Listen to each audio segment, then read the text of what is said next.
with a history of difficulty seeing in the left eye for 2 hours. Right eye was unaffected. She had no history of pain, headaches, no difficulty chewing. Past medical history, she's hypertensive, takes Lipitor, and also has chronic open-angle glaucoma. Okay. On examination, her right eye, vision in the right eye was normal, 20/20. In the left eye, she had profoundly decreased visual acuity. She was only able to see shadows, counting fingers. Okay. And let's see who comes up on my timeline. Miss Madhu, Carol.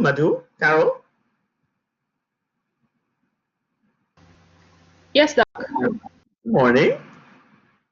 Good morning. Would you like to describe this photograph? No. What do you think is happening? I can see a hemorrhage, vitreous hemorrhage. Vitreous hemorrhage? No, there's no vitreous hemorrhage here. Let me go through. All right, so you can see the optic nerve, right? Yes. Okay. What do you think about these vessels? They look normal to you? They look a little thin. They look a little thin, I agree.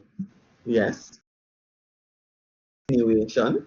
And yes. Notice that the caliber looks a little, what should I say? There are areas that look paler than others. Yes, I agree. Yes.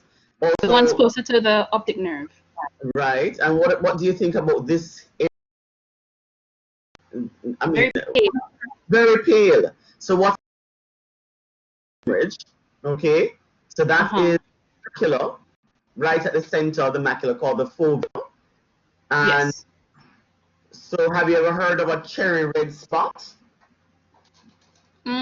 Yes, but only when on reference to the sun. Okay. Anybody? Have you ever heard of a cherry red spot on the macula, in the retina? And what that signifies? Anybody? Central retinal artery occlusion. That's correct. So the classic history, you have an older patient who presents with, yes? I'm not sure, but could it also be in reference to like fats or lipids too? I'm not sure. Yeah. There are other causes of a cherry red. Okay. There are some genetic disorders such as Tay-Sachs disease. Okay. Correct? Okay. Yes. But vast majority of people who present, now remember, hypertensive, obviously is on statins, all right, who presents with sudden painless loss of vision. On examination, this patient has quite profound visual loss. She's only seeing count fingers in the affected eye. Okay, so you have to start thinking of what could this be, all right? And the most likely thing is a vascular event. Okay, so she basically has had in the eye, right? So she has had a central retinal artery occlusion where you get a pale swollen retina and what's called a cherry red spot, because at the center in the fovea you're seeing the underlying circulation to the choroid, which is not supplied by the central retinal artery. Okay, so you get a central retinal, you get this central cherry red spot. So let's move on. So which of the following is the most likely diagnosis? Somebody, Miss Gordon? Good morning, Doc. Sorry to interrupt. You said the cherry red spot is called what again?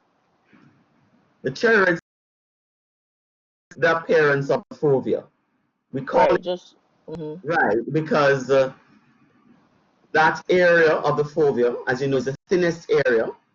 You know, retinal actual there's no very little neurosensory retinal there. Okay, cones, right? A very high density cones actually. What you're seeing is the underlying, because it's so thin, you're seeing the in choroidal circulation. Okay. It has So not been offended. It's a oh retinal artery. Okay. so is there the name, the specific name you gave it a while ago? What is when you say what you mean? It's a central retinal artery occlusion. Central artery occlusion. Central Okay. retinal artery. Artery occlusion. Okay. Yes. Thank you. So this I have a slide now. Which of the following is the most likely diagnosis? So Okay. elderly lady, hypertensive, hyperlipidemic, sudden painless loss of vision. Then when you examine the eye, when you examine the patient, profound visual loss, counting fingers, with a pale retina with a cherry red spot at the macula.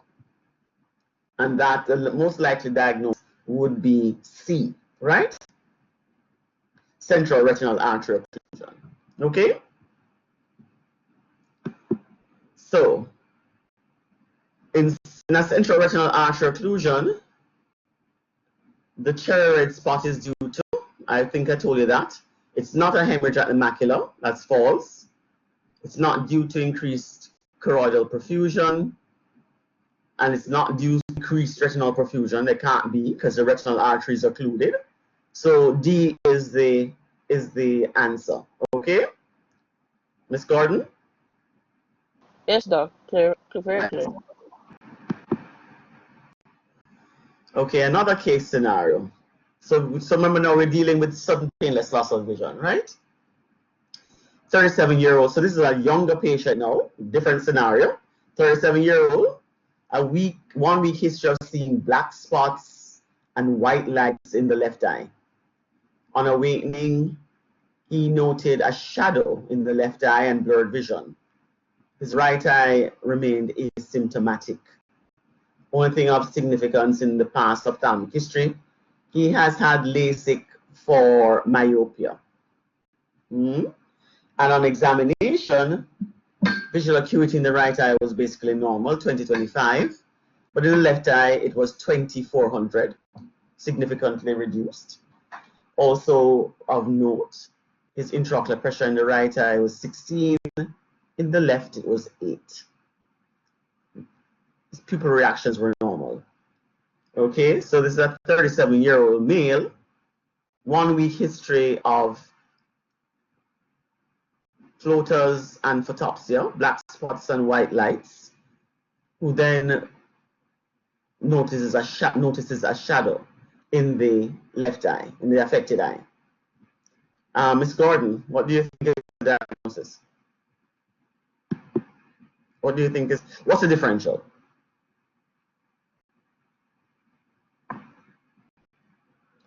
Anybody has any ideas from that history?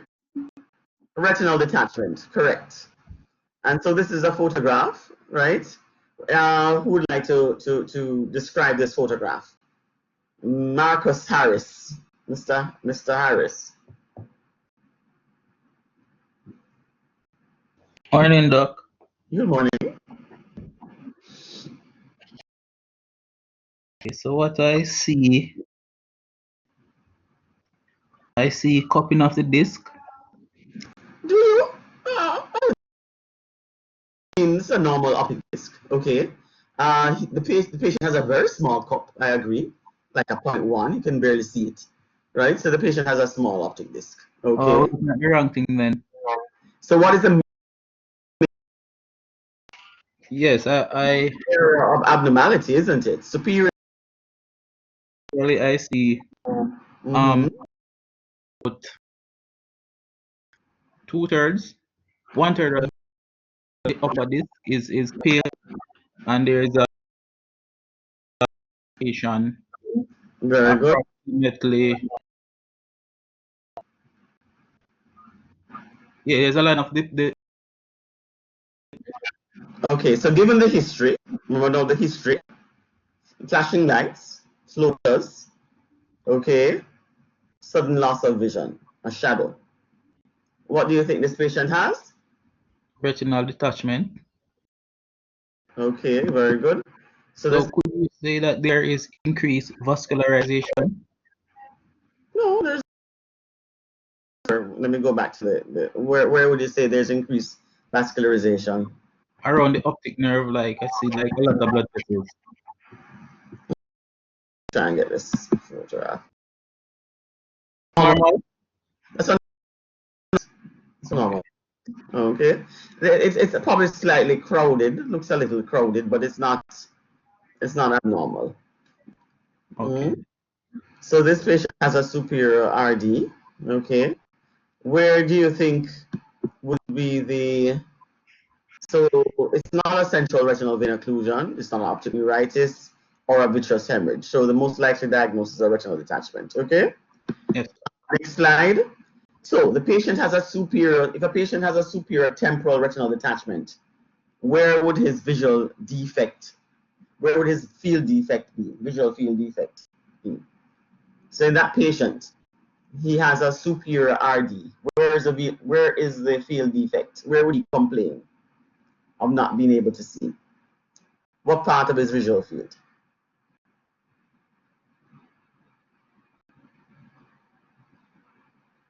Anybody?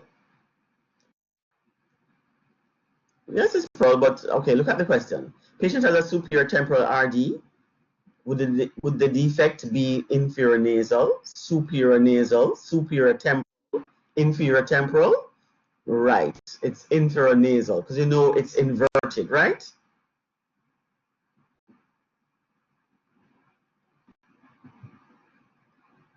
the answer is A. In our RD, fluid accumulates where?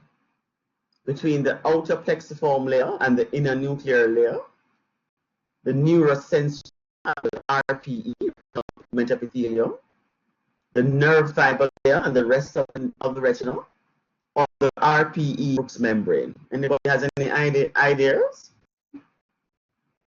It's B.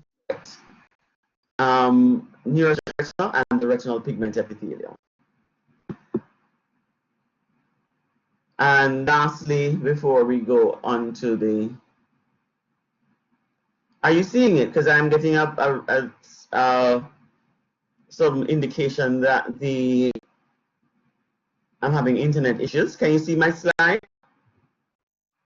Yeah, okay, good.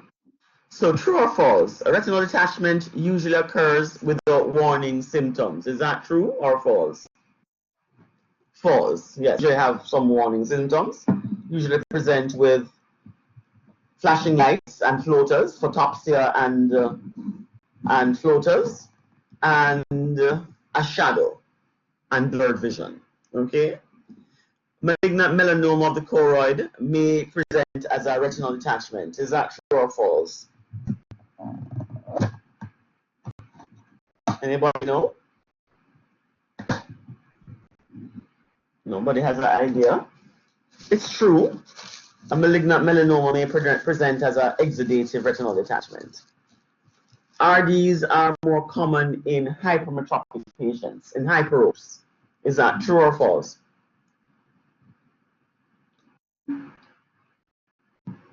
It's false. Who gets RDs? Myopes or hypermetropes? There are certain people myopes. So myopes get RDs, right? An RD may be caused by retinopathy. Is that true?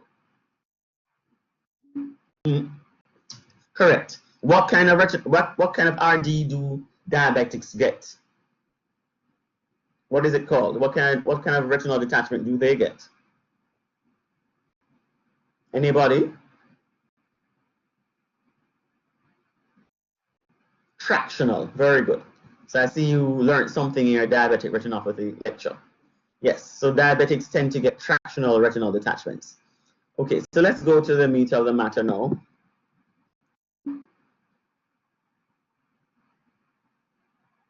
So the image is inverted, right? So if you have a superior defect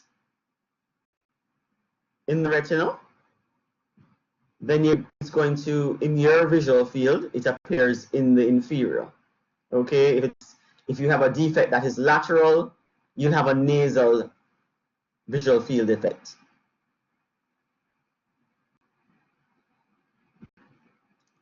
So sudden loss of vision.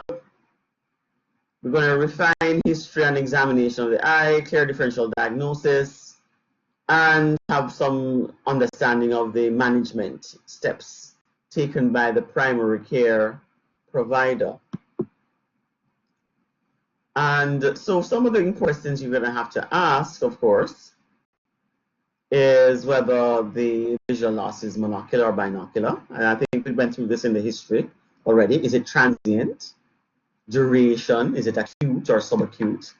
Is there pain or is it painless?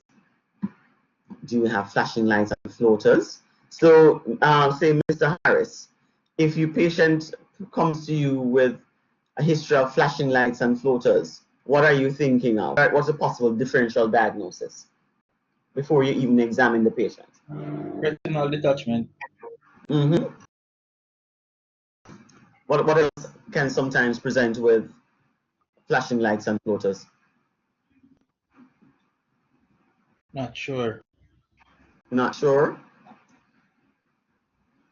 Vitreous hemorrhage, a retinal tear. Okay. Yes. Dehydration, closed angle glaucoma. Not usually floating. They do have some light issues. Usually angle closure will present more with halos as opposed to flashing lights. Okay. Then you ask about associated focal neurological symptoms, right? Because is this patient having a stroke? Okay. Because then if they're having a stroke in the eye, say they have transient loss of vision, say amaurosis fugax, sometimes they're also having other neurological problems. Optic neuritis, do they have any other neurological problems? Proliferative diabetic retinopathy for what? Flashing lights and floaters? Yes. That's usually when they're having a little bleed, when they're hemorrhaging. So when they start to have vitreous hemorrhage, that's when they present with flashing lights and floaters. Okay. Cataract usually may present not with flashing lights and floaters, no. Cataracts present with blurred vision. And it's not sudden, it's usually gradual. So a gradual painless loss of vision. And may have halos, right, with lights. Sometimes they will describe either halos with lights or inability, they have difficulty, say, with oncoming headlights. Quite often they'll tell you they have to stop driving at nights because of the blinding effect of light, because the cataract scatters the light.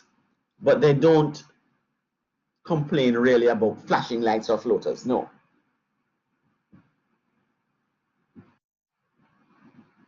Yes, shrinking vitreous hemorrhage, which is what we call, when you have a shrinking vitreous, is a vitreous hemorrhage, or you're talking shrinking vitreous humor, which is degeneration.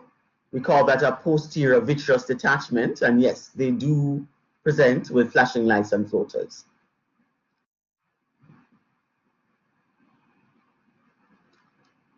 I suppose you are correct, theoretically, yes. So in a diabetic patient who's dehydrated and their vitreous is shrinking, yes. But I wouldn't say it's a frequent presenting complaint. Okay, alrighty, so that's the history.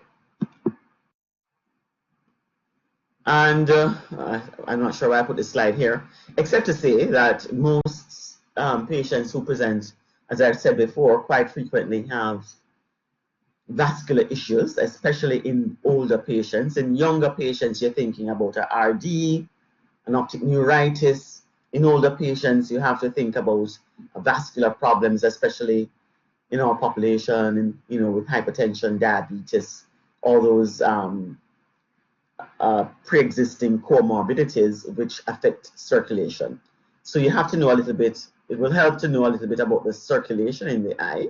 Okay, so basically the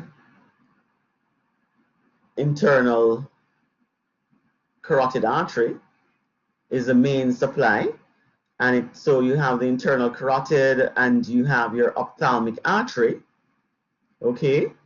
And the ophthalmic artery, so the central retinal artery is a branch of the ophthalmic artery, okay? And that travels through the center of the optic nerve.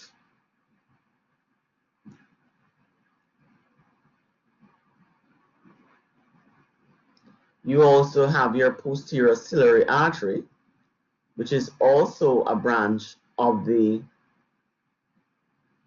ophthalmic artery. And that posterior ciliary artery is what supplies the choroid. So you have a dual supply, okay? You have your central retinal artery, branch of the ophthalmic artery, which is a branch of the internal carotid. And you also have your short posterior ciliary arteries, which supply the choroid. So you have a dual blood supply there.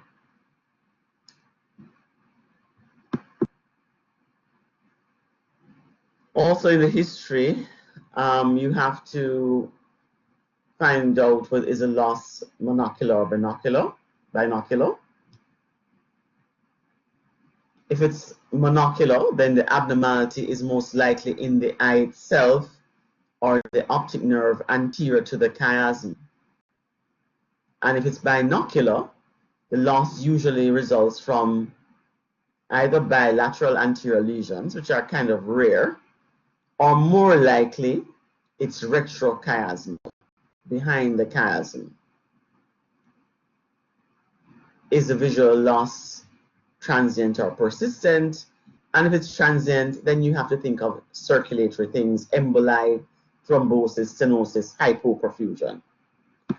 On examination, of course, you know all the things that you would normally do. I think Dr. Swaby went through this. You have to do your visual acuity. Must check for your pupil reactions, right? Fundoscopy, your color vision, visual field assessment, okay? You should palpate your temporal arteries. Anybody know why we're palpating temporal arteries in someone with sudden vision loss?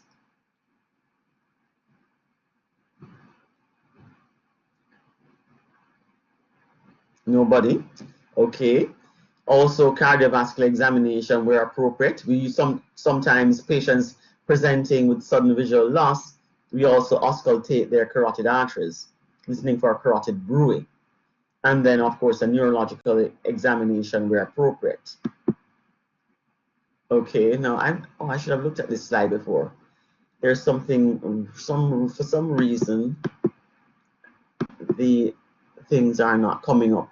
So some of the losses, I mean, obviously this is not an exhaustive list, right? But we're going to discuss the main things that you will encounter in your practice of medicine. So I know, and I didn't realize that I don't know how to change that in the midst of the lecture. I'll have to look at this slide again. I'm not sure why that happened. So the causes, sudden loss of vision causes. In vascular occlusion, you have amaurosis fugax. I don't know if anybody has ever heard of that term. Central retinal vein occlusion, central retinal artery occlusions, vitreous hemorrhage, retinal detachment, and acute optic neuropathies. And those are the areas that we'll be looking at today, right? Vascular occlusions, vitreous hemorrhage, retinal detachment, and your acute optic neuropathies. And those are the four main areas that you will probably encounter in your practice that will cause sudden acute loss of vision, okay? So now let's go to another case scenario. 56-year-old man, known hypertensive, on Lipitor again, complains of 2 episodes of temporary visual loss in the right eye lasting for 5 to 10 minutes. What do you say? So this patient is having sudden transient loss of vision, hypertensive, on Lipitor. So Mr. Harris has been answering questions. Who else is around? Let me start at the top of my list. Miss Gordon has been answering. Amanda Wiseman. Miss Wiseman, what do you think is happening in this 56-year-old patient? Looking at the photograph, the arrows should help you. What do you think is happening? What do you think the arrows are pointing at? It could be some sort of vascular occlusion. Correct, because that's what's that? What do you think is happening there? What does it look like to you? That's an embolus, okay? So this patient embolus passed through their retinal circulation, and that's what has caused transient loss of vision. Do you know what term we use for that? Is that the same amaurosis fugax? Correct, amaurosis fugax, yes. Okay, so let's move on. So amaurosis fugax, painless transient monocular loss of vision, often described as a curtain coming over the eye. It's usually brief, usually less than 5 minutes in duration, rarely more than 30 minutes. Most patients are affected for about 1 to 5 minutes. An etiology, thromboembolism originating from the carotid circulation. Usually it's stenosis of the internal carotid artery. All right, so you have thrombi where you have stenosis of the internal carotid. Risk factors are vascular as you would assume, right? Hypertension, hyperlipidemia, smokers, any risk factor that causes atherosclerosis. Yes, Mr. Harris. The curtain over the eye, if you close your eyes, right? Close one eye and say you're looking at a television screen. And when you reopen the other eye, the eye that was open before, you see a curtain over that eye. Is that the same thing? No. I got you closed. There's a curtain over it. No, the one that was open. Why would you see a curtain over it? I've never heard of you experienced that. Yes. After Okay. opening both eyes, the one that was open, it's very dark relative to the other one. I am not quite sure why that should be. In fact, I would have thought it would be the other way around. No. Okay, you see, when you open the other eye that was closed, all of a sudden it's being bombarded with light. Yes. So that it takes, and remember you have light dark adaptation. So while that is happening, then it might give you the feeling that there's a curtain over it. There's no curtain over it. It's just No, but it's not the one that was closed that I see the curtain over. It's the one that was open. Yes. So when you open the one that was closed and the light is very, very bright in that eye all of a sudden, so then you're going to feel as if the other eye is dark. Okay. So it's a contrast. Okay, I understand. All right. So why did I put this here? Okay. So 76-year-old male. Let me look something here. Oh, sorry. Press the wrong thing. Share now.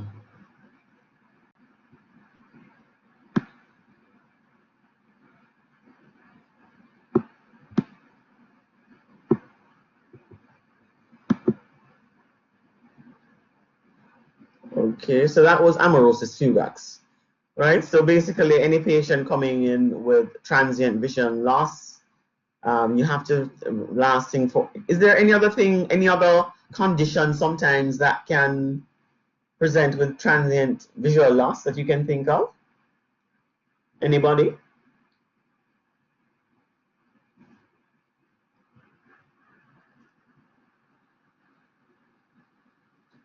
No? Okay. All right, let's move on. So a 76-year-old male presenting with sudden painless loss of vision, I think we did this already, but just for migraine, correct. Also, I was thinking of like raised intracranial pressure. You can get transient visual obscurations, but it's slightly different from transient visual loss. Okay, so this is a 70-year-old male with sudden painless loss of vision. So you already should know the diagnosis here. Mr. Harris, what's the diagnosis? Because I discussed this already. Would you like to describe what you're seeing, Mr. Harris? Yes, doc. What that photograph? Okay, so there is a cherry spot. All right, before you start there, now remember you have exams to do. This is a colored photograph of which eye, right or left? The right eye. Is it?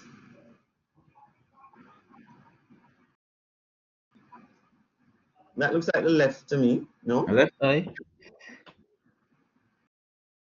The optic disc is normally more naked. Yes. Okay. Go to the macula. Okay, so it's the right eye. And there is a cherry spot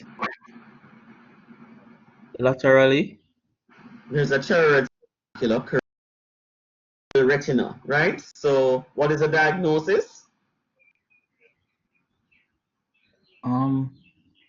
Central. I don't remember the other part. Anybody can help him out?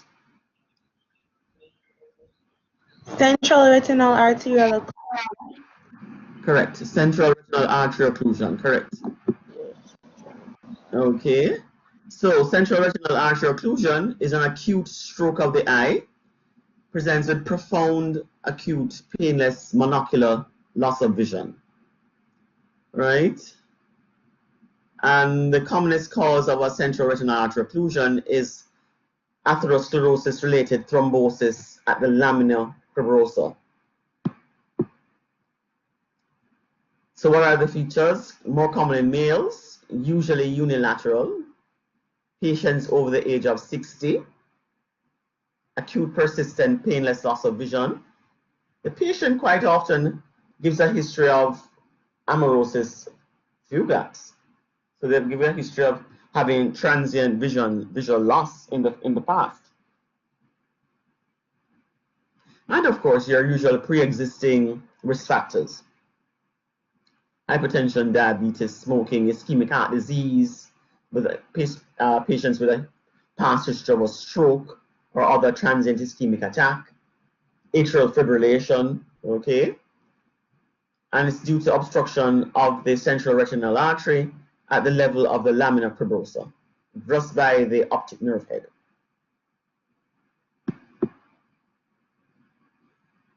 The risk factors, as I said, varies depending on age. In the vast majority of patients, they are elderly, over 60.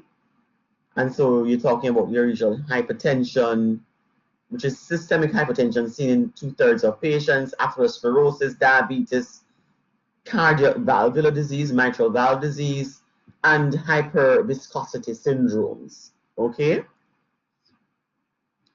Coagulopathies from sickle cell anemia or antiphospholipid antibodies are more common etiologies in younger patients. So if you have a patient under 50s per se who doesn't have the usual risk factors, they're not hypertensive, they're not diabetic, lipid levels are normal, then you have to investigate for other possible causes, right? And they're not known to have sickle cell, then you have to look at other things: hyperviscosity syndromes, antiphospholipid antibodies, okay, or other vascular causes. I have seen it in like patients with sickle cell, with SLE. Okay, so autoimmune diseases can also, you also have to exclude other causes in younger patients who don't have the typical risk factors of hypertension and hyperlipidemia. Okay. So the cause is, as I said, mainly embolic, usually atherosclerotic plaques. However, you can get emboli from the heart. So patients with valvular disease, rarely we have seen it, fat emboli following long bone fractures, atrial myxoma, and in pregnancy, very rarely, you can get amniotic fluid emboli.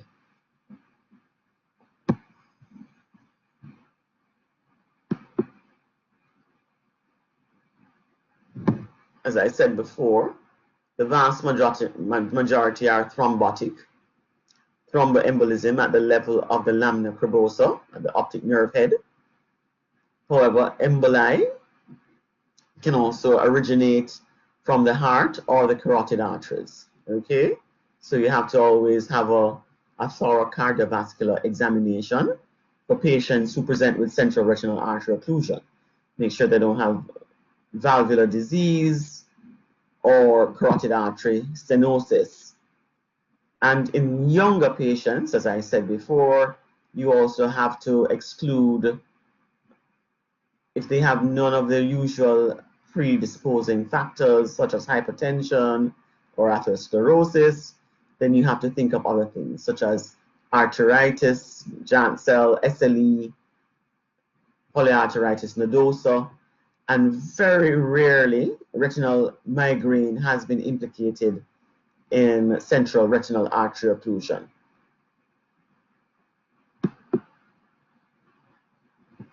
What are the features? Sudden painless loss of vision. We already know that. May have a history of previous transient episodes, amaurosis fugax. Visual loss may be profound. There is an aberrant artery supply called the ciliary retinal vessel, and sometimes if a ciliary retinal vessel is patent, is present, then the central visual acuity may be normal with complete loss of peripheral vision. They almost always have an RAPD, and when you do a fundal examination, they have a cloudy white edematous retina with a cherry red spot at the macula. Sometimes you might even see the retinal emboli, not always.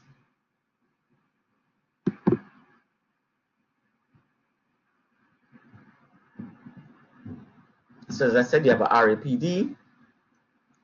The retinal veins tend to look normal. Retina looks milky white. So what's the differential diagnosis of a cherry red spot at the macula? So the main differential, of course, is a central retinal artery occlusion. Other causes of a cherry red spot at the macula, your metabolic storage diseases, Tay-Sachs, drugs, quinine and dapsone, and you can also see it in carbon monoxide and methanol poisoning. Okay, so you should have an idea of other things that cause a cherry red spot at the macula.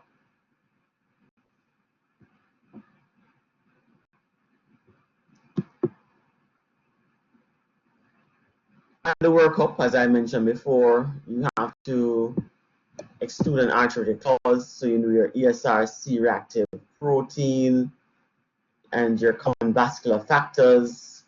You do a carotid Doppler ultrasound to look for carotid artery stenosis. An echo, you're looking for any valvular or cardiac disease.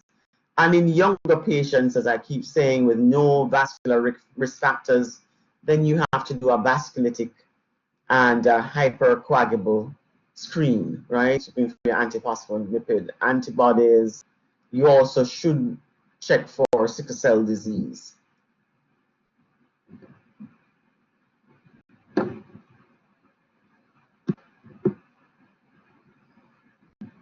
Management.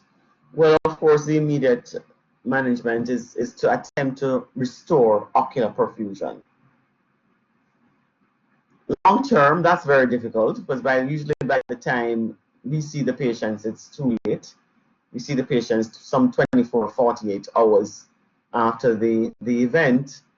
And so vast majority of patients restoring ocular perfusion it just doesn't happen, doesn't work.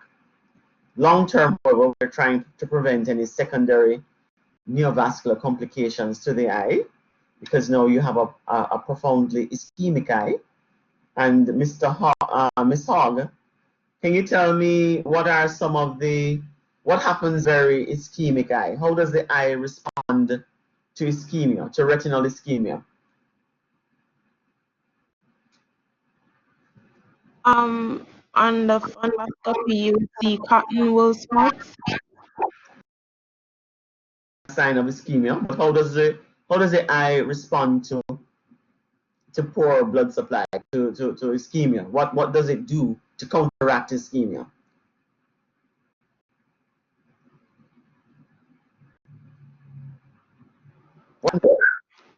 When the eye becomes ischemic, what happens in diabetes? What does it do? Anybody has any idea? You did your diabetic retinopathy. Neovascularization, exactly. So a very ischemic eye, in response to ischemia, then the retina starts to grow new vessels to try and bring more improved perfusion. Not only do you get neovascularization in the retina, you get neovascularization. Where else do you get new vessels forming? Mr. Rampersad. Iris, very good. So you get retinal and iris neovascularization. So the long-term management is to prevent neovascularization, because as you know, that can lead to a lot of other problems. And also very important, you need to find out what are the risk factors, because you have to protect the eye. Okay? So if the patient is hypertensive, hyperlipidemic, whatever they have, if you have a central retinal artery occlusion in one eye, if you don't treat the underlying comorbidities, then they are at risk for going blind in the other eye. So it's very important to treat the underlying disease. So treatment is usually unsatisfactory, unfortunately. Retinal tissue can't survive ischemia for more than a few hours. After about 4 to 6 hours, none of this works. But if you see a patient within, I would say, 12 hours of this, sudden loss of vision, and you diagnose them with central retinal artery occlusion, then you can attempt certain things. You attempt to lower the intraocular pressure in order to try and increase perfusion. So how do we lower intraocular pressure? We give patients Diamox, acetazolamide, IV mannitol, intermittent ocular massage, paracentesis of the anterior chamber. It has been shown also that if you give patients a mixture of carbon dioxide, 5%, that has some vasodilation. Anticoagulants are controversial, and hyperbaric oxygen therapy also controversial.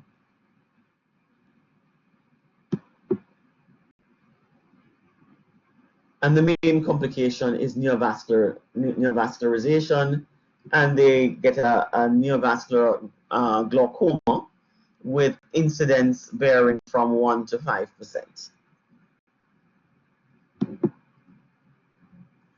And branch retinal artery occlusion, similar to the central, except that it's obviously a branch of the retinal artery which is affected.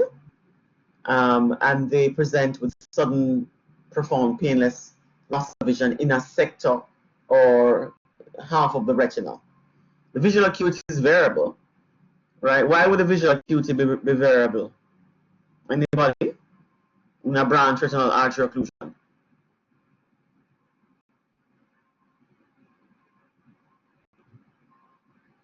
It all depends on which part of the retina is involved, obviously. If the macula is involved, then they will present with decreased visual acuity. However, if the macula is not involved, they may not complain of blurred vision. They'll only complain of having sort of like a curtain in a particular area of their visual field. And the retina distal to the occlusion becomes pale and edematous, and then you can get a permanent sectoral visual field defect. So let's look at some photographs. So this is a branch retinal artery occlusion. You can see, even here, you can see that you have some, that looks like occluded artery there, and this whole area. So let's see.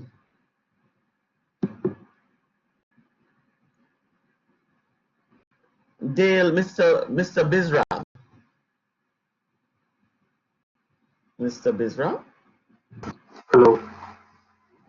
Would you, what would the patient complain of in this? Would they have blurred vision? Yes, I think they would have blurred vision. They would have blurred vision. Why would they have blurred vision, you think? Or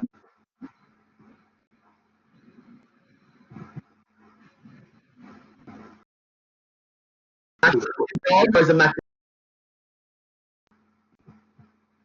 I think the macula is involved. Right, the macula.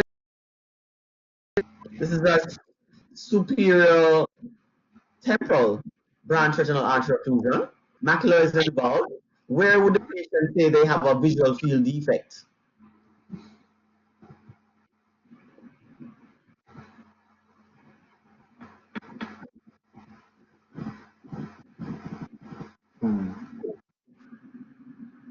Anybody?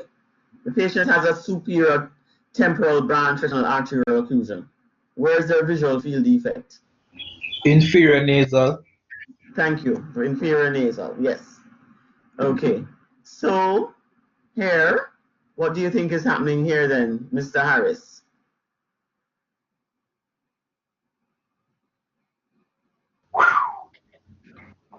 What's happening here? Well, I see pallor Right. inferiorly. So We it have a seems like retinal detachment. retinal detachment. Why would it say a retinal detachment?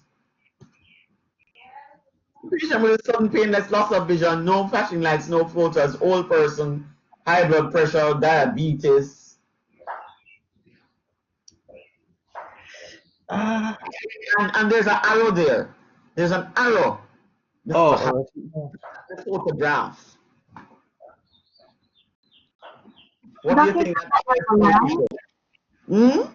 Is that an emboli? It is. It is. So it's the inferior branch of the central retinal artery that has become occluded, a major branch. So the entire inferior half of the retina is involved. Okay? And that is an emboli right there. Okay? So that's what we call a hemiretinal arterial occlusion. The entire half, one entire half of the retina is non-perfused. So it's all swollen, white, and pale. Okay? All right, let's move on. So that's central and branch retinal arterial occlusion. Who would like to describe this photograph? So this is a 72-year-old female, also hypertensive, also on statins, also with sudden painless loss of vision. But this retina looks very different from that retina. Is that true? Yes? So this is a white, edematous, ischemic looking retina. So what is happening in this photograph now? Anybody would like to describe this photograph? Very good, blood and thunder appearance. So what is a blood and thunder appearance?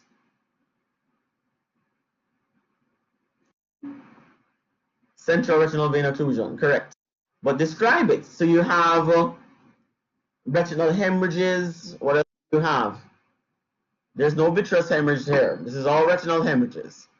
This is within the retina, right? So there's lots of retinal hemorrhages. You see tortuous vessels, very good.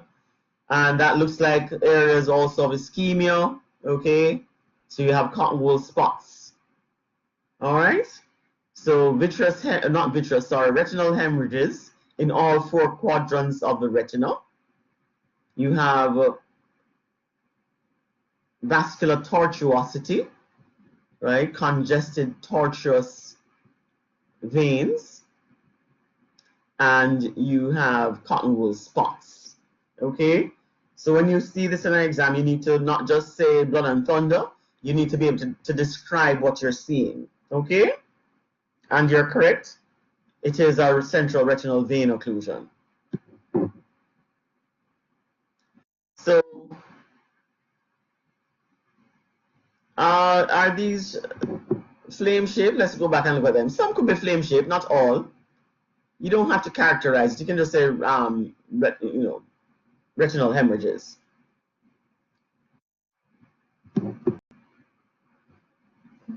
It actually occurs more frequently than arterial occlusions and arterial occlusions. Affects elderly, just like in arterial occlusions. Risk factors are the same, similar. One risk factor that you don't see with arterial occlusions are glaucoma. So patients with very, very high eye pressures sometimes present with a CRVO. Sudden onset of painless loss of vision, as we mentioned before. And as I mentioned before, the visual acuity will be normal if the macula is not involved. And what you have is pressure on the vein by a sclerotic retinal artery. You can also see it in hyperviscosity syndromes such as polycythemia, thrombophilia, multiple myeloma, similar to central retinal artery occlusion. All right, so any hyperviscosity syndromes can also cause this. And 2 main types, ischemic and non-ischemic. Non-ischemic is milder, usually better visual recovery, better visual prognosis. And ischemic is obviously the more severe form. And in CRVO, mentioned the blood and thunder. Some people call it a ketchup fundus. Dilated tortuous veins. Yes, flame hemorrhages. Who was asking me that? So you do have some flame hemorrhages here. That's more obvious. Right? You can see the flame-shaped hemorrhages there. You can't see the disc margin, so the optic disc is obviously swollen also. Disc edema, right? So flame hemorrhages, disc edema. So this could actually look a little like a stage 4 hypertensive retinopathy.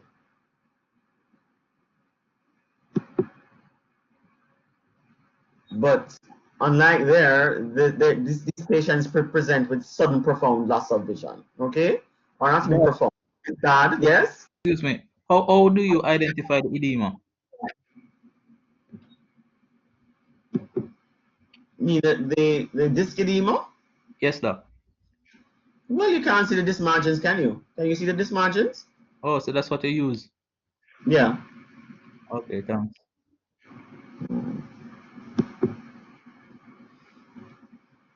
So severe loss of vision, you have an RAPD, venous tortuosity, extensive retinal hemorrhages, cotton wool spots, and optic disc edema. In the non-ischemic types, the vision can actually be good, okay? RAPD is present, is absent, sorry. You don't have as many retinal hemorrhages and usually fewer cotton wool spots. Now, patients with non-ischemic CRVO may resolve fully, or they can also progress to an ischemic type, where the visual loss becomes more. Retinal vein occlusion, the complications, macular edema, retinal neovascularization, vitreous hemorrhage. You can get a tractional retinal detachment, rubeosis, neovascular glaucoma. All right, so the sequelae sounds very similar to a proliferative diabetic retinopathy. In any ischemic retinal disease, you will end up with any of these complications, as I'm sure you know. And in the branch, even more common than the central retinal vein, we see this quite often. So you obviously present with a relative loss of visual field, okay? These are not, right? So this is the area of non-perfusion. You can see hemorrhaging just in one quadrant. So this would be a superior temporal occlusion. Four main types. You have peripheral, you have macular occlusions, you have a main, no, this is a main occlusion. You remember seeing that last slide of a central retinal artery occlusion? Well, you have a vein occlusion also affecting the hemiretina, inferior hemiretina. So that would be the inferior branch of the central retinal vein is affected here. Okay, and here we go again. Right, so that's a branch retinal vein occlusion. I think they're showing here where there possibly is compression of that branch by the atherosclerotic artery.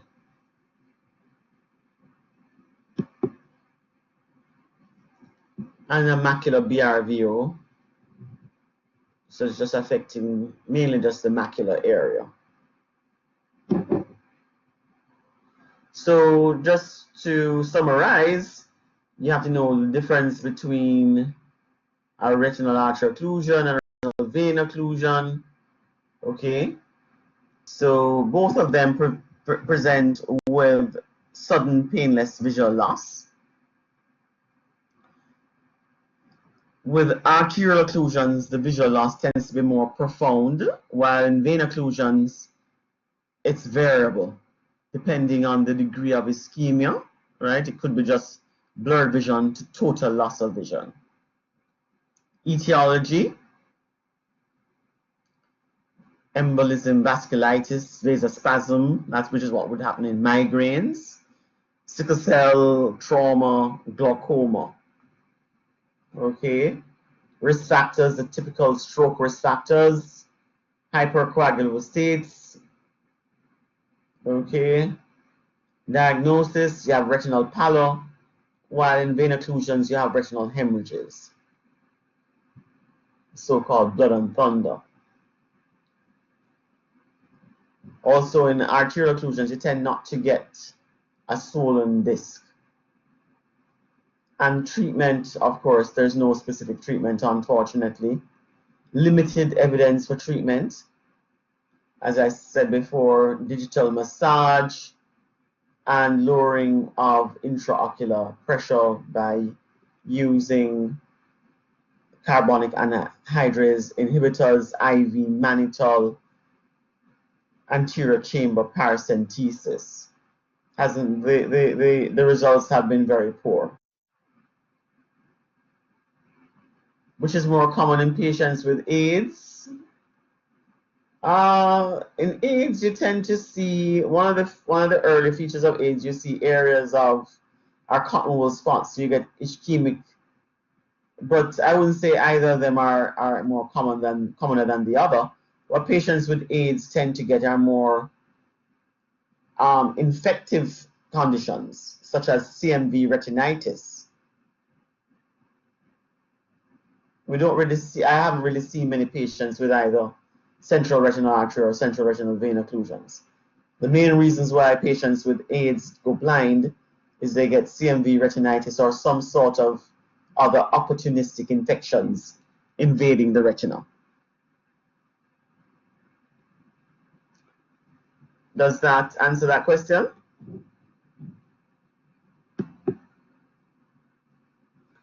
Okay, so move on. Visual hemorrhage also is a cause of sudden loss of vision, right? And usually happens, as you know, in patients who have ischemic eye problems, right? Who then develop new vessels, and new vessels are fragile and new vessels bleed. Okay, so clinically presents with loss of vision. They typically don't have a RAPD. And then you can have thick blood obscuring view of the entire retina. That's usually an intragel hemorrhage.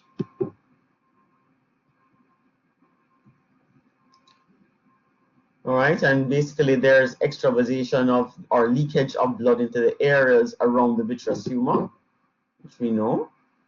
The symptoms are floaters.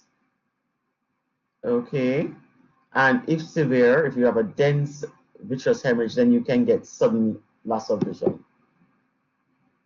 And the causes, you should be able to give a few causes of a vitreous hemorrhage, and you have had lectures on all of these things: diabetic retinopathy, retinal tears or detachments, posterior vitreous detachment, proliferative sickle cell retinopathy.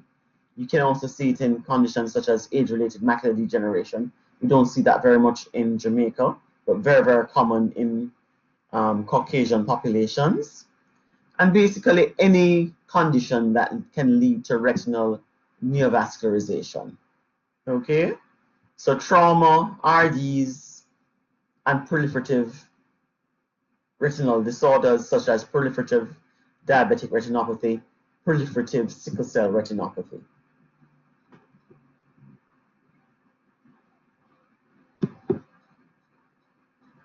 So how do we manage this? Well, of course, clearly the treatment depends on the cause. But generally speaking, we ask the patient some general things that we can ask the patient to do. Sleep with the head elevated, because that will allow the blood to settle inferiorly just by gravity, right? We usually observe, I would say what we normally would do is an ultrasound of the eye, B-scan ultrasound, to make sure that this is not a retinal detachment causing this.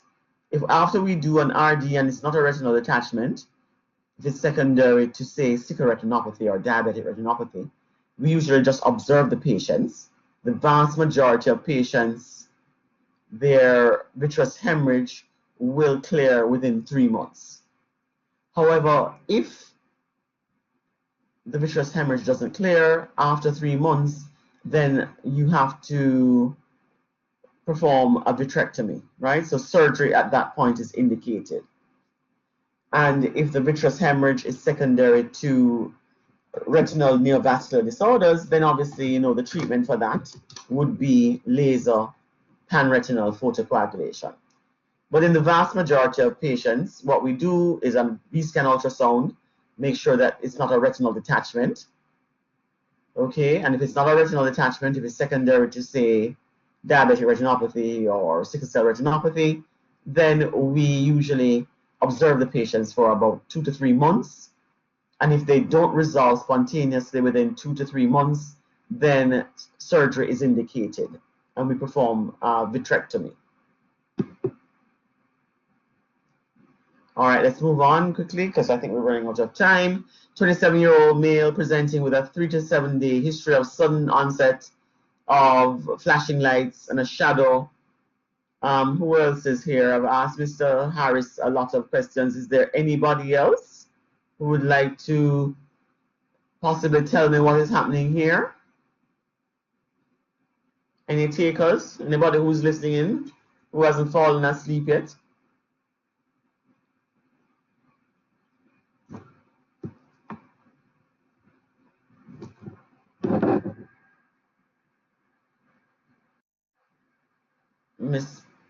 Yes, a retinal detachment.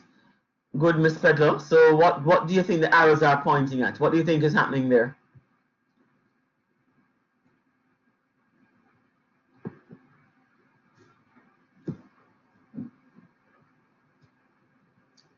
Any ideas? What's happening here? Not too sure?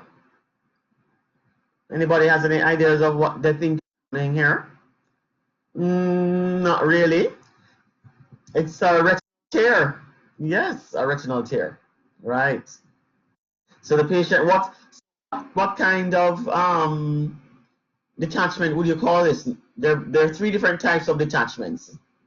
So when you have a retinal tear, what kind of detachment is this? No, not a traction. Ever heard the term regmatogenous? Okay, let's go on. No? Okay. Have you had your RD lecture yet? Yes. Okay. So a retinal detachment is separation of the neurosensory retina from the RPE, the retinal pigment epithelium. Okay? And what are the symptoms? You know the symptoms. You get photopsia, flashes of light, usually in the extreme periphery of the visual field. A sudden dramatic increase in number of floaters, or sometimes they describe it as cobweb or hairs. And then when fluid starts to, when the retina starts to separate, then you get this dense shadow that usually starts in the periphery and slowly progresses towards the center. And patients usually describe it or have given an impression that there's a veil or curtain drawn over the field of vision. Most common in the 40 to 60 age group, more common in males. 40% of the cases are myopic, common in aphics. You also have certain retinal predisposing conditions such as lattice degeneration, can be seen in trauma, and also in posterior vitreous detachments. Classification, three main types of RDs. You have your regmatogenous caused by a retinal break, which may be spontaneous or traumatic.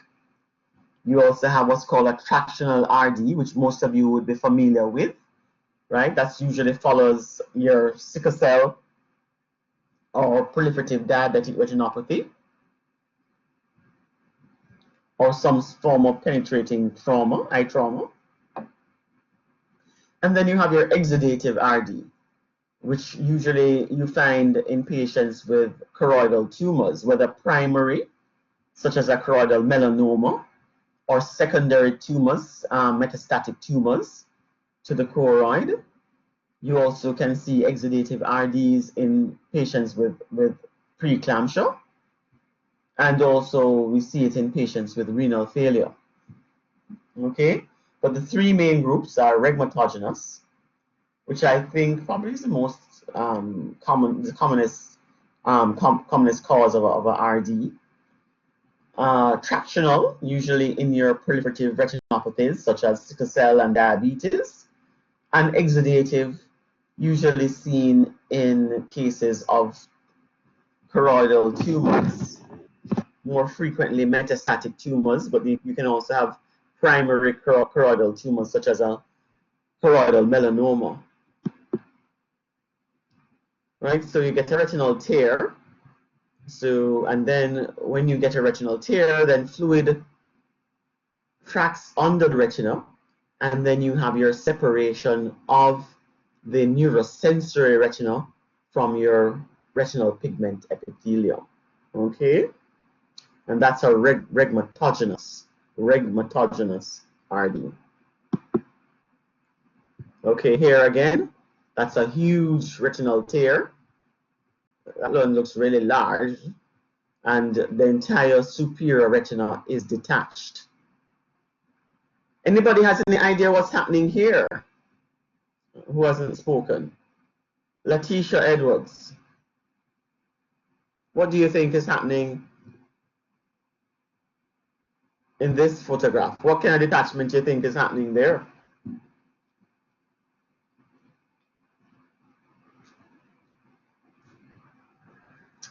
Miss Edwards? Miss Edwards isn't here. How about Jessica Gay? Is Jessica Gay here? Yes, hello. Good morning. Good morning. What do you think is happening there? It looks maybe possibly like an exudative. Yeah, because what kind of lesion do you think this is? Is this that's a hyperpigmented lesion, isn't it? Okay. Okay. Hyperpigmented lesion. Yes. It's dark, Okay. right?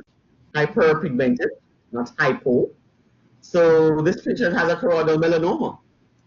Oh. And Oh. we have an associated exudative retinal detachment. Okay? So you see Okay. it looks different, doesn't it? It looks different from a regmatogenous, where you have a retinal tear, a giant retinal tear, but this one has a more solid appearance, doesn't it? Right. Right. So Solid. two different types of RDs. So this is the regmatogenous type, where you have a retinal tear and fluid tracking under. In this type, there's no tear in the retina. It's a choroidal tumor, and then you have an exudative detachment.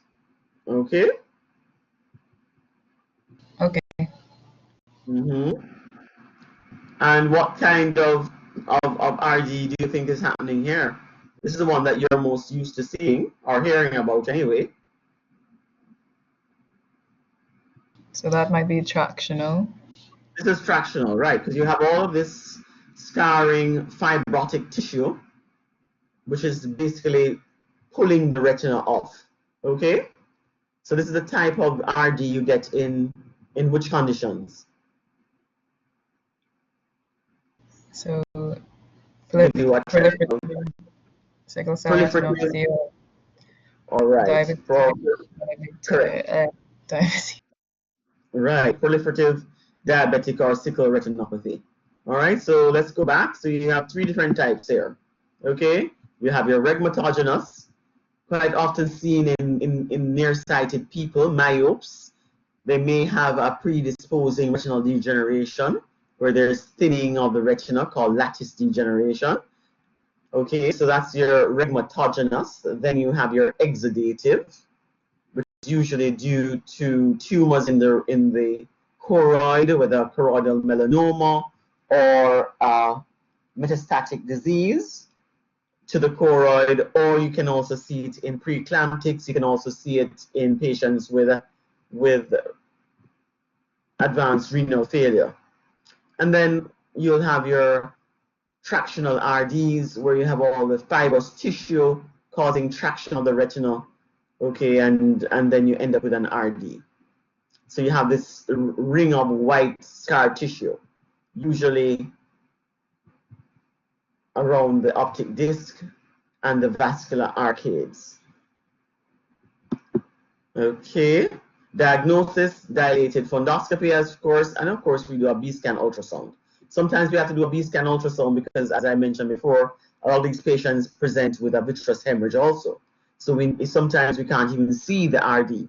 So we usually have to do a B-scan ultrasound sometimes to diagnose that the patient has a retinal detachment. And treatment is surgical. Okay. Let's move on. Lattice degeneration, just in passing. So a lot of these patients with, especially regmatogenous RDs, have these areas in their peripheral retina of thinning, okay, and they have developed little holes in the areas of thinning, what we call retinal, small little atrophic holes.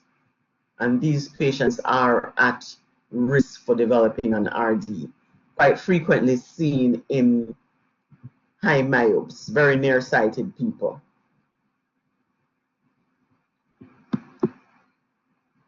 And of course, we do B-scan ultrasound, and you can see the retinal detachment, right? It comes from the optic nerve.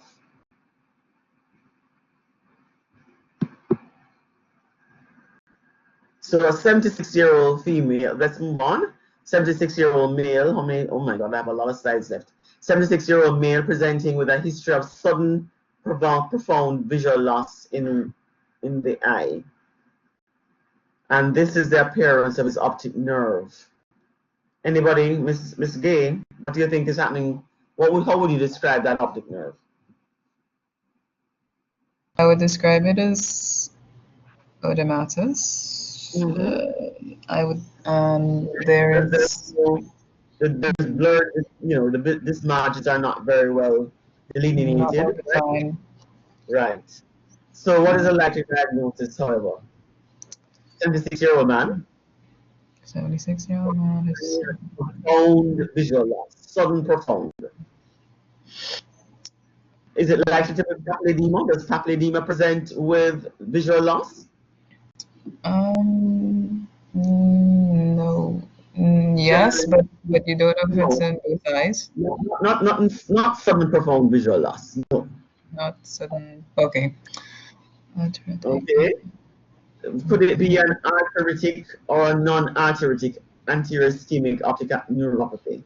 So it could be the arteritic, most likely. Okay, so what investigations would you do to confirm an arteritic or giant cell arteritis? The study is dilated fundoscopy. What investigation? What blood test do you do that would make you think it's a GC, that it's arteritic and not instead of non-arteritic? What blood investigation for inflammation? Inflammation. So you could do CRP, or ESR. yes. We usually perform an urgent ESR. So in a 76-year-old male who is presenting with sudden profound loss, and when we examine the eye, papilledema, by the way, because papilledema by definition is bilateral, okay? So both optic nerves would have to be swollen. So the patient can't, by definition, this patient wouldn't have papilledema because it's only one nerve that is swollen, okay? That's the first thing. So the differential would be an arteritic, which is almost synonymous in this age group to giant cell, or a non-arteritic, right, non-inflammatory, or optic atrophy. Does optic atrophy have blurred disc margins? No. No, you just have a pale disc, right? Not a pale swollen disc. So this is a pale swollen disc. Okay, so let's speak a little bit about optic atrophy, optic neuropathy, damage to the optic nerve due to any cause. So it may be ischemic, inflammatory, traumatic, hereditary, and also glaucoma is a known. But I'm not going to speak about glaucoma because you have a whole lecture on glaucoma. Okay? And remember now we're talking about sudden painless loss of vision. Okay, so let's see. So this is also a fundus of an 81-year-old female, sudden profound loss of vision. What is the probable diagnosis? Same question, I'm repeating myself. So you can see here that the patient has a swollen optic disc, correct? And what investigation did I say you have to do? ESR. ESR, good. So ischemic optic neuropathy, which basically just means insufficient blood flow, ischemia, to the optic nerve. And you have, it can be classified as either anterior or posterior. And in anterior ischemic optic neuropathy, it can either be arteritic or non-arteritic. Now, in arteritic anterior ischemic optic neuropathy, obviously there's inflammation of the blood vessels. The commonest cause we see here in our population is giant cell arteritis. But there are other causes, other rarer causes of an arteritic anterior ischemic optic neuropathy, such as polyarteritis nodosa, SLE, rheumatoid Wegener's. And non-arteritic is just related to poor circulation in the optic nerve head, okay? And of course, the usual risk factors, vascular risk factors, such as hypertension, diabetes, hypercholesterolemia, hypercoagulable states. Posterior ischemic optic neuropathy, very rare diagnosis of exclusion. I don't think I've ever seen a case. So let's speak a little bit about giant cell arteritis or arteritic anterior ischemic optic neuropathy. So it ranks as a reason why we're mentioning is it is a true primer, considered to be a true medical emergency in ophthalmology. One of the very few. Okay. Prevention of blindness depends on the prompt recognition and early treatment. It's almost invariably due to giant cell arteritis, but of course it can be caused by other types of vasculitis, such as SLE, as I mentioned before. Demographics: over 65, female to male 3:1. Commoner in Caucasians. We used to say we don't see it here in Jamaica very often, and we don't, but it does occur in our population, just not as frequently as, say, in Caucasian populations.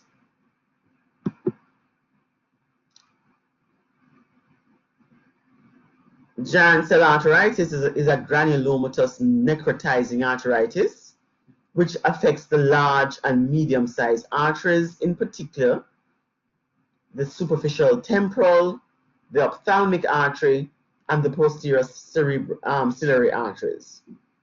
And you get this strikingly pale edematous disc. Okay.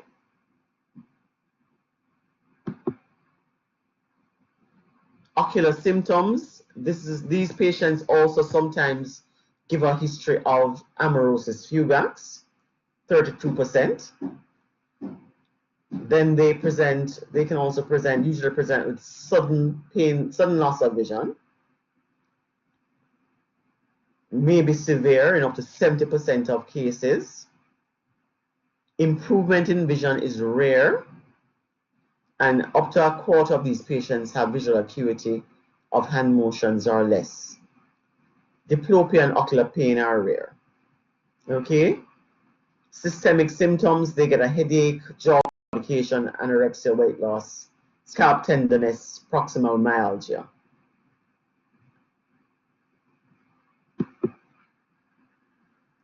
And initially, so you have a small eye, small nerve.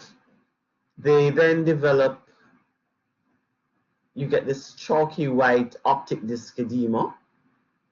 And then after approximately 4 months, what you end up with is optic atrophy. So initially so when you see the patients at first, they have a swollen disc. When you see the patient 6 months later, they have optic atrophy. All right, so you get this chalky white. Go to the previous slide, please. Okay. Okay, see how do you differentiate between this cupping right there and what you just said? It's cupped. So if you see the patient, you'll be tempted to say, does this patient have glaucoma? Okay. Yes. All right. So that is a differential. It is. But then they would have given you a history of sudden painless loss of vision. Okay. They present with sudden painless loss of vision. So the history is very important. Also, you will check the intraocular pressures. More than likely, in a glaucoma patient, you're expecting them to have a high IOP, correct? Well, it's anterior ischemic optic neuropathy. Their IOP is either going to be normal or low. Okay. Okay? Yes, sir. Right. So it's history.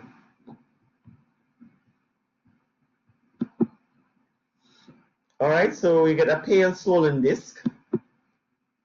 And also, so it can look many different ways. Pale swollen disc here again.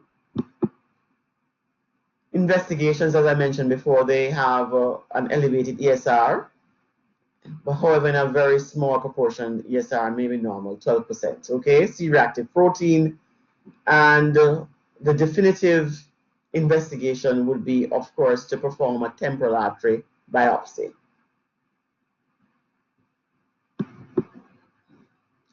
It's, as I mentioned, ocular emergency. The goal of treatment is to prevent further visual loss and mainly to prevent visual loss in the other eye so as to prevent this patient from going completely blind in both eyes. And the treatment is high dose systemic steroids. Okay, so this is a true ocular emergency, and the patients are in danger of losing vision in both eyes, and that's what we're trying to prevent. Then you have the non-arteritic type. So that was the arteritic type, right, where you have ischemic optic neuropathy due to vasculitis. Now, the commonest cause of ischemic optic neuropathy is a non-arteritic type, which is vascular. Right? And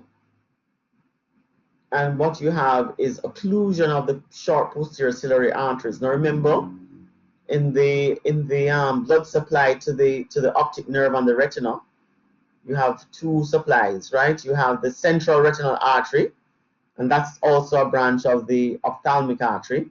And then you have your short posterior ciliary arteries, which actually supply the optic nerve head. Okay? So, and predisposing factors to developing a non-arteritic ischemic optic neuropathy are what we call a small crowded optic disc, quite frequently seen in patients who are hyperopic, where the physiological cup is either very small or absent. Okay? Other predisposing factors, as you would imagine, are the usual vascular risk factors of hypertension, diabetes, hyperlipidemia. You can also see it in collagen vascular disease. In younger patients, you have to think about things like antiphospholipid syndromes. Sudden hypotensive events can cause this. We have seen this in patients who have suffered massive acute blood loss. So let's say a patient in labor who has massive blood loss, or a patient in a motor vehicle accident with sudden massive blood loss can have sudden loss of vision, okay, due to ischemia of the optic nerve. Sleep apnea is thought to be causative. So patients with sleep apnea seem to be more prone to developing non-arteritic anterior ischemic optic neuropathy, and patients with erectile dysfunction.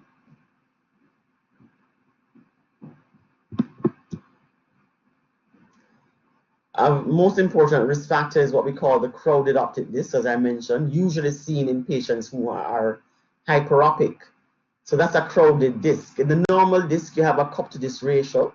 You see my pointer there, of at least 0.2.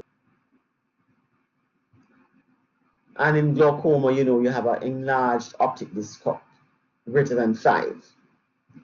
But in the patients who develop this, what we call the disc at risk, they have a small optic disc, and as you can see, there basically is no cupping of the disc. So what we call a small crowded disc, okay? As opposed to a normal disc where you have a cup of about a CDR, cup to disc ratio of about 0.2, 0.3, and that's glaucomatous. Clinical features: sudden monocular loss of vision, usually in the 6th to 7th decade. What else is there? VA is variable depending on the degree of occlusion. Visual field defects, usually an inferior altitudinal, but maybe central, paracentral. And what do you notice? Usually a diffuse or sectoral hyperemic disc. You may have a few peripapillary splinter hemorrhages. And as in arteritic type of anterior ischemic optic neuropathy, the swelling usually resolves and you're left with with optic atrophy.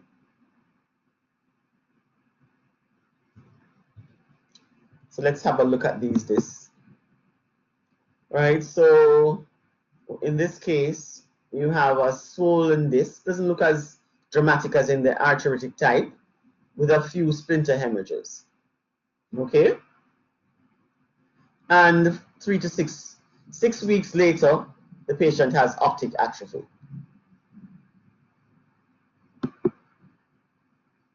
How do you manage these patients? Usually, of course, you have to look for the underlying comorbidities and treat, okay? And here again, treatment is aimed at preventing loss of vision in the fellow eye, because involvement of the fellow eye occurs in up to 10% of patients after 2 years and 15% after 5 years. Unfortunately, there's no definitive treatment. You have to treat underlying systemic predisposing conditions. Corticosteroids, unlike in the arteritic type, so in the arteritic type where you have a vasculitis and we treat those patients with systemic steroids, in the non-arteritic type, corticosteroids have not been found to be of any benefit. Okay, and another slide just showing you the comparisons between an arteritic and a non-arteritic, and you can look through that at your leisure, except as I mentioned before, urgent treatment of corticosteroids is indicated for arteritic anterior ischemic optic neuropathy. And optic neuritis, right? So that was ischemic optic neuropathy. Now we're going to an inflammatory optic neuritis, inflammatory, infective, or demyelinating process. Okay. There are different kinds of classification. There's ophthalmological classification, where you have retrobulbar neuritis, in which the optic nerve head appears normal, at least initially.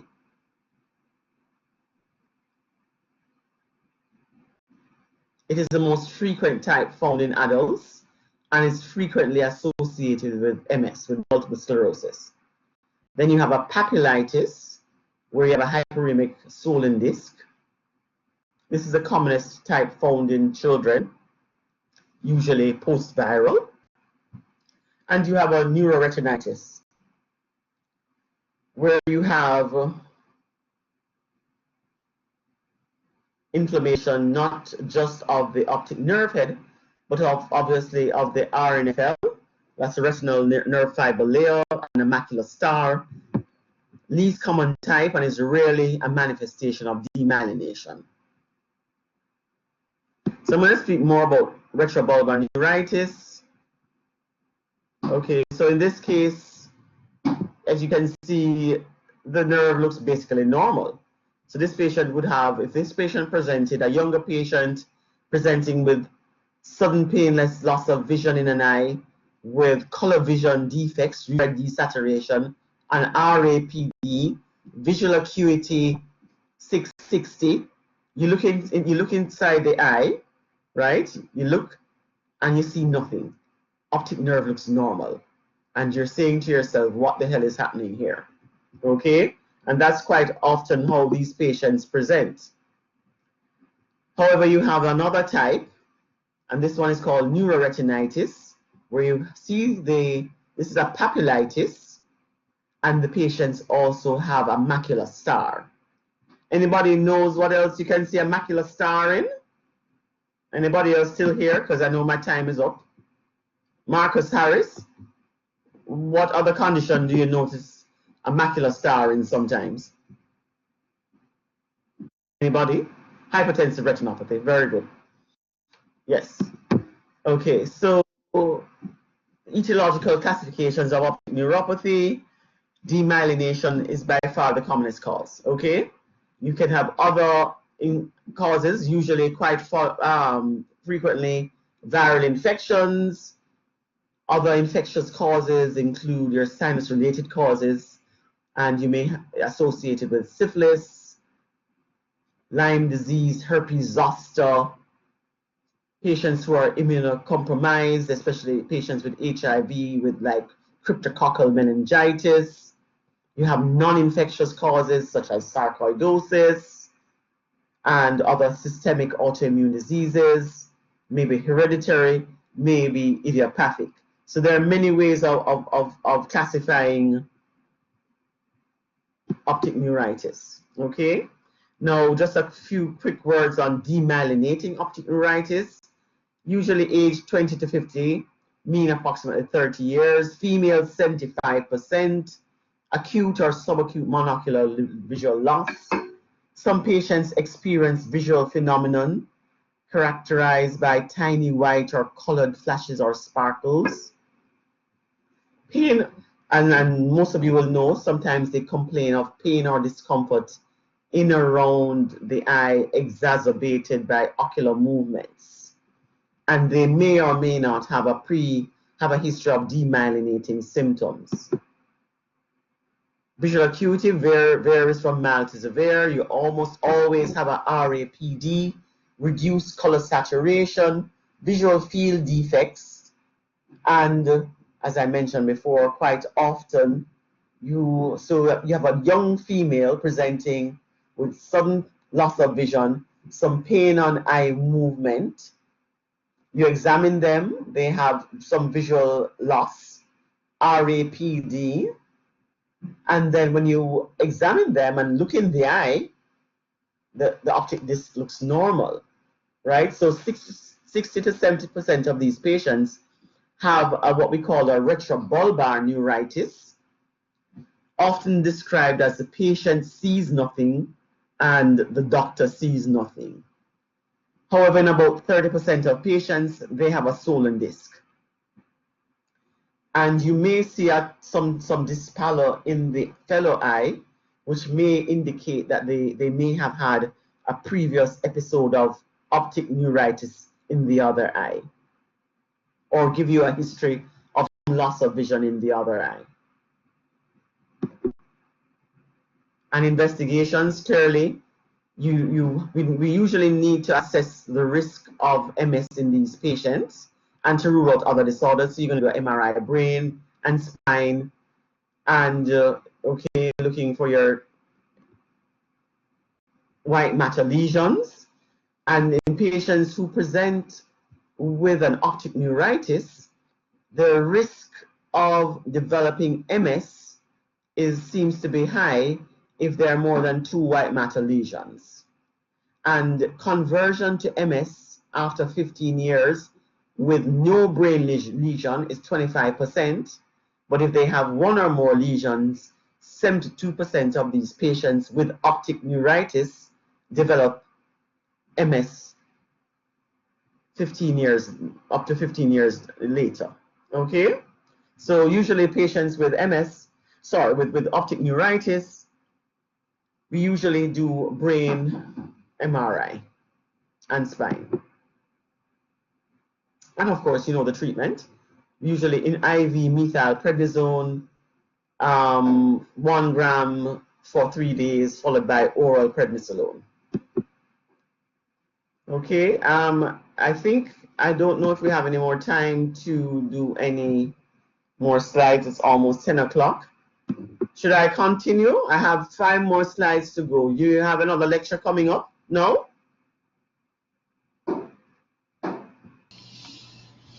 No. All right, so let's finish up these 5 slides. Patient presents with blurred vision in the right eye. Okay. On examination in the right eye, vision is 20/20, left eye 20/20. Mr. Rampersad, since you answered me, what do you think is happening here? Right, so patient has blurred vision, right? But when you test them, the actual visual acuity appears to be normal. But when you look into the eye, this is what you see. What do you think is happening? Probably neuritis. Okay, so you have a white pale retina, don't you? Yeah. All right, so when you have a pale retina like this, what's the first thing you think of? What do you think? Blurred vision with a pale retina, and the blood vessels look a little attenuated. You're going to think patient probably should have a central retinal artery occlusion. But okay, so you have a pale retina, and they have blurred vision. But actually, well, they're saying having blurred vision, but when you look, the vision is actually not too bad. And when you do your fundoscopy, they have an area that looks perfused. So somebody mentioned a branch retinal artery occlusion. No, they're having a CRVO, but they have what's called a ciliary retinal artery. Okay, so this patient had a central retinal artery occlusion with a patent ciliary retinal artery. The ciliary retinal artery is found in about 20 to 30% of eyes, supplying some or all of the papillomacular bundle. Do you know what the papillomacular bundle is? It's that part of the retinal nerve fiber layer, right? Papillum means disc, and that's the macula. So the papillomacular bundle. So you have a aberrant blood supply. So even though this patient has suffered a central retinal artery occlusion, they have this extra blood supply supplying just this part of the retina. Okay, so they have what is called a patent ciliary retinal artery, right? And that artery is not a branch of the central retinal artery. It's part of the posterior ciliary circulation, and therefore that artery is spared in a central retinal artery occlusion. It's what we call macular sparing. Okay, that was just something for you to think about. And okay, I think I switched my slides. And just for completion on the optic neuropathy, sudden loss of vision, you have hereditary optic neuropathies. The most common one we see here, well, it's not common, it's actually extremely rare, but the commonest of the rare conditions is something called Leber's hereditary optic neuropathy, and typically manifests as symmetric bilateral central visual loss, most frequently occurring mitochondrial disease, and the young males, and they present with acute or subacute sudden loss of vision. Okay, followed by, so usually they present with rapid vision loss in one eye, followed by involvement of the second eye, usually within weeks or months. Okay, so let's do some MCQs quickly. GCA, giant cell arteritis, is best diagnosed by biopsy of the temporal artery. True or false?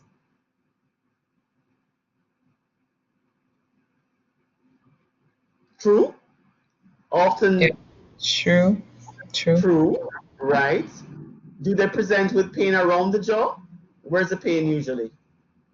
You can present with pain around the jaw. You can get jaw claudication, but I wouldn't say it's often. So I would say that's false. Is characterized by painful, pulsating temporal arteries. Is it pulsating? It's painful, but it's not. It's usually non-pulsatile. Okay, so that's false. Is more common in the elderly. True or false? You should know the answer to that. True or false, Jessica? True. Requires immediate treatment with systemic steroids to prevent blindness. True. Optic neuritis is a common presenting feature of demyelinating disease. True or false? True. The disc is delayed for 3 to 6 weeks. Miss Gordon, true or false?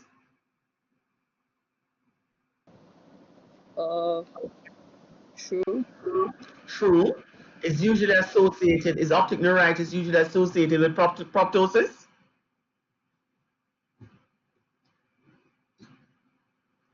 False. Usually results in permanent blindness on the affected side. Is that true?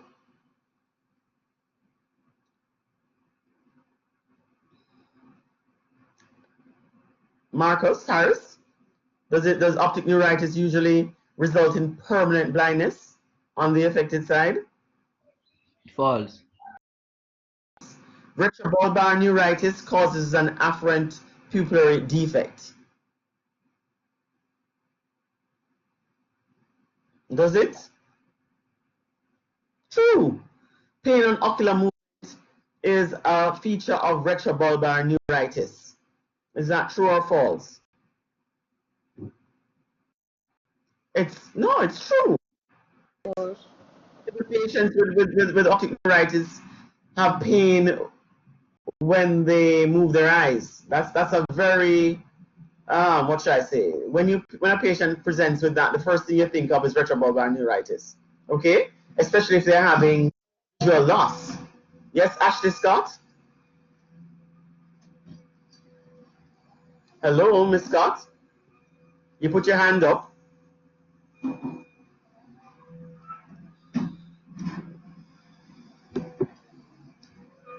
An RD may be caused by rapid eye movements. True or false? We're coming to the end now. Is that true or is that false? Miss Gordon? False. Peripheral retinal degeneration. True or false? An RD is true. Remember I said you have a peripheral retinal degeneration called lattice. Okay? Right. A RD may be caused by eclampsia. True. Oh, yes. Right. What kind of RD do you get with eclampsia? The exudative. Right. It's not regular endogenous. It's not correct. Exudative. An RD may be caused by proliferative diabetic retinopathy. Everybody should know the answer. Yes. Can it be caused by vitamin A deficiency? I don't think so. False. Retinal detachments, more common in elderly, debilitated patients. Is that true? I think that's false. False. Retina is separated from the choroid by fluid. Is that true? No, it's a detachment of the neurosensory retina from the retinal pigment epithelium. Renal failure can cause a RD. Is that true or false? You should know that, right. It's an exudative RD. Usually, RDs usually occur without warning symptoms. You know that is false. Malignant melanoma of the choroid may present as a RD. True or false?